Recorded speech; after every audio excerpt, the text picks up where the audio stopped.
Hello friends, welcome to my YouTube channel. Hope you are all good and healthy. तो आज मैं आपको BEd के लेसन प्लान के बारे में बताने जा रही हूँ। अगर आप बीएड कर रहे हैं तो वीडियो आपके लिए बहुत ही ज़्यादा इंपॉर्टेंट होने वाला है। तो चलिए हम लोग बिना टाइम वेस्ट करते हुए अपने वीडियो पर आते हैं। सबसे पहले हम हेडिंग बनाएंगे पाठ्य योजना। उसके नीचे में साइड से डेट डाल देंगे। डेट के नीचे क्लास में 8th का लेसन प्लान बना रही हूँ, इसलिए मैंने यहाँ पर 8 डाला है। आप जिस भी क्लास का लेसन प्लान तैयार करेंगे आप डालिएगा। विषय जीव विज्ञान, उप विषय जंतु विज्ञान, प्रकरण हमारा कोशिका है। चक्र मैं सेकंड पीरियड में टीचिंग करने जा रही हूँ, इसलिए मैंने सेकंड डाला है। आप जिस भी पीरियड में टीचिंग करने जाएंगे आप डालिएगा। अवधि हमारी 14 मिनट की होती है। विद्यालय का नाम, छात्र अध्यापिका का नाम, जिसमें आप अपना नाम डालेंगे। उसके बाद हम सामान्य उद्देश्य पर आते हैं। सामान्य उद्देश्य में हम 5 पॉइंट्स तैयार करेंगे। छात्रों में विज्ञान विषय के प्रति रुचि उत्पन्न करना, छात्रों में वैज्ञानिक दृष्टिकोण का विकास करना, छात्रों में चिंतन शक्ति एवं तर्क शक्ति का विकास करना। 4th पॉइंट, छात्रों में विज्ञान की उपयोगिता के विषय में जानकारी प्रदान करना। 5th पॉइंट, छात्रों को वैज्ञानिक प्रशिक्षण प्रदान करना। उसके बाद हमारी हेडिंग होगी विशिष्ट उद्देश्य। विशिष्ट उद्देश्य में हमारा फर्स्ट पॉइंट होगा ज्ञानात्मक उद्देश्य। ज्ञानात्मक उद्देश्य में 2 पॉइंट्स जाएंगे। छात्र कोशिका का प्रत्यास्मरण कर सकेंगे।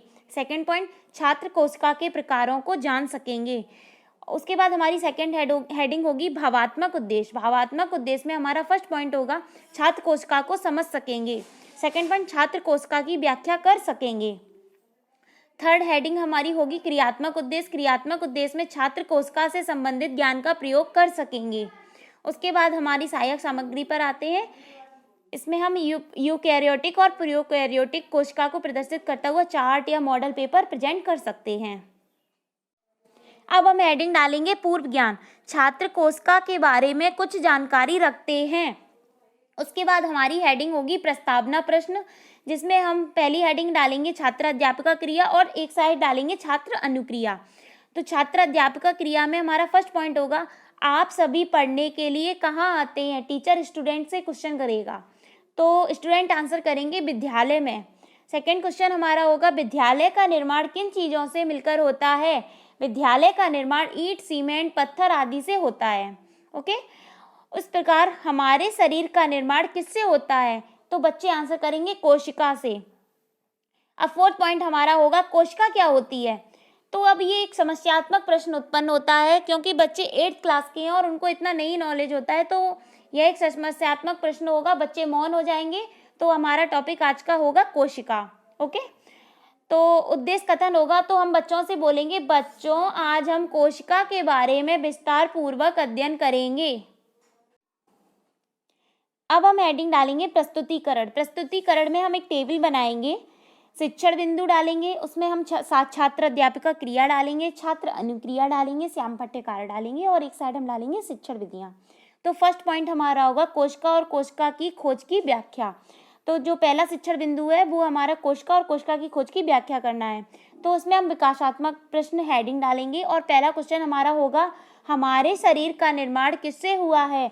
तो छात्र अनुक्रिया में हम डालेंगे कोशिका से और श्याम पट्टिकार में भी हमारा कोशिका होगा। शिक्षण विधि हमारी प्रश्नोत्तर विधि होगी। सेकंड क्वेश्चन हमारा होगा कोशिका की खोज किसने की थी। तो बच्चे मौन हो जाएंगे। ठीक है, अब हम इसका स्पष्टीकरण करेंगे। बच्चों, कोशिका सजीवों के शरीर की रचनात्मक और क्रियात्मक इकाई है जो स्वतः जनन का सामर्थ्य रखती है। कोशिका का अंग्रेजी शब्द सेल लैटिन भाषा के सेलुला शब्द से लिया गया है, जिसका अर्थ है एक छोटा कमरा। इसकी खोज रॉबर्ट हुक ने 1665 में की थी। रॉबर्ट हुक ने 1669 में बोतल की कॉर्क की एक पतली परत के आधार पर मधुमक्खी के छत्ते जैसे कोष्ठ देखे और इन्हें कोशा नाम दिया। कोशिकाओं का विधिवत अध्ययन कोशिका विज्ञान या साइटोलॉजी कहलाता है। बच्चे इसको ध्यानपूर्वक सुनते हैं और देखते हैं, यह एक स्पष्टीकरण विधि है। उसके बाद हम हेडिंग डालेंगे बोध प्रश्न। बोध प्रश्न में हमारा फर्स्ट क्वेश्चन होगा कोशिका की खोज किसने की थी। तो बच्चे आंसर करेंगे रॉबर्ट हुक ने। श्याम पट्टिकार भी हमारा रॉबर्ट हुक होगा और यह एक शिक्षण विधि प्रश्नोत्तर विधि होगी। सेकंड क्वेश्चन हमारा होगा कोशिका का विधिवत अध्ययन क्या कहलाता है। तो मैंने अभी आपको बताया था कोशिका का विधिवत अध्ययन साइटोलॉजी या कोशिका विज्ञान कहलाता है। तो श्याम पट्टिकार में भी हम कोशिका विज्ञान लिखेंगे। उसके बाद हमारा सेकंड शिक्षण बिंदु होगा कोशिका के प्रकारों की व्याख्या करना। तो फर्स्ट क्वेश्चन हमारा होगा, मानव शरीर की सबसे छोटी क्रियात्मक और रचनात्मक इकाई क्या कहलाती है?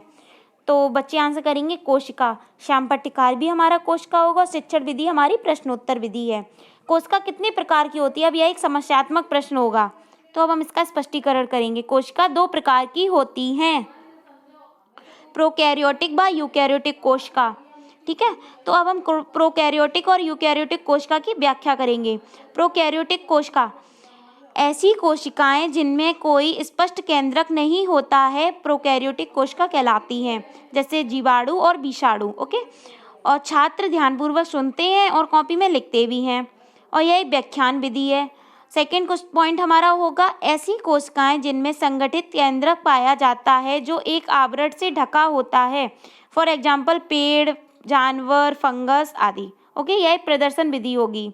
बोध प्रश्न, कोशिकाएं कितने प्रकार की होती है? तो कोशिकाएं 2 प्रकार की होती हैं। श्याम पट्टिकार भी 2 होगा, प्रश्नोत्तर विधि होगी। प्रोकैरियोटिक कोशिका के एक उदाहरण बताइए? तो प्रोकैरियोटिक कोशिका का एक उदाहरण जीवाणु है। अब हमारा तीसरा शिक्षण बिंदु होगा, एक कोशिकीय जीव और बहुकोशिकीय जीवों की व्याख्या करना। ठीक है, तो विकासात्मक प्रश्न हमारा क्वेश्चन पहला होगा, मानव शरीर कितनी कोशिकाओं से बना है?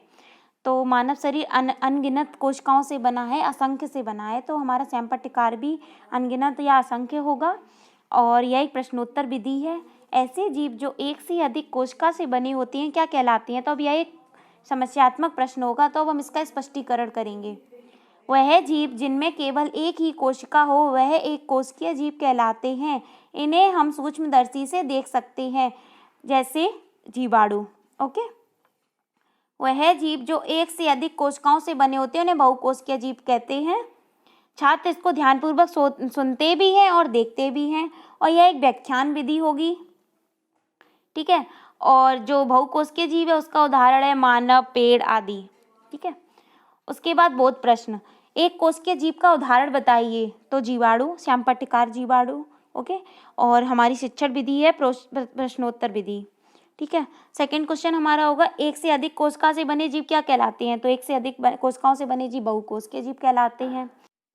अब हम हेडिंग डालेंगे मूल्यांकन प्रश्न। पहला क्वेश्चन हमारा होगा, कोशिका की खोज किसने की है? सेकंड क्वेश्चन हमारा होगा, कोशिका कितने प्रकार की होती है? थर्ड क्वेश्चन, प्रोकैरियोटिक कोशिका किसे कहते हैं? उदाहरण सहित बताइए। फोर्थ क्वेश्चन, बहुकोशिकीय जीव के बारे में बताइए। फिफ्थ क्वेश्चन, एक कोशिकीय जीव का उदाहरण बताइए। अब मैं आपको अपना श्याम पट्टिकार दिखा देती हूँ। दिनांक, विषय, उपविषय, प्रकरण, कक्षा, चक्र, समय अवधि सब वही रहेगा जो हमने आगे बताया था। खोज, इसकी कोशिका की खोज किसने की थी? तो कोशिका की खोज रॉबर्ट हुक ने की थी 1665 में। कोशिका के 2 प्रकार होते हैं, प्रोकैरियोटिक कोशिका, यूकैरियोटिक कोशिका। एक कोशिकीय जीव जिनमें केवल एक कोशिका हो, बहुकोशिकीय जीव जिनमें एक से अधिक कोशिका हो। ठीक है, तो इस प्रकार से हम अपना श्याम पट्टिकार पूरा कर लेते हैं, और इसको ब्लैक कलर के चार्ट पेपर पर स्पार्कल से बना के आप कॉपी पर पेस्ट कर लीजिएगा। ठीक है, आज के लिए बस इतना ही। Thank you so much. अगर आपको हमारी वीडियो अच्छी लगे तो please like, share and subscribe करना मत भूलिएगा।